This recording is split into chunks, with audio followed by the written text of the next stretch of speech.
এবার নবী সাল্লাল্লাহু আলাইহি ওয়াসাল্লাম বলছেন যে না ওমর দাঁড়া, যদি সে সত্যি দাজ্জাল হয়ে থাকে, কথাটা শোনেন, যদি সে সত্যি দাজ্জাল হয়ে থাকে তুমি তাকে হত্যা করতে পারবে না, তাকে হত্যা করবে নবী ঈসা আলাইহিস সালাম, কে হত্যা করবে? আচ্ছা, আর যদি সে দাজ্জাল না হয়ে থাকে তাহলে নিরপরাধ মানুষকে হত্যা করার মধ্যে কোনো ফায়দা নাই।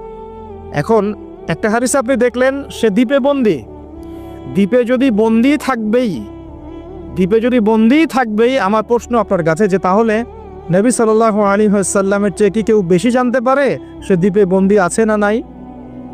নবীর চেয়ে এটা কি কেউ বেশি জানতে পারে সে এখনো দ্বীপে বন্দী অবস্থায় আছে কি নাই?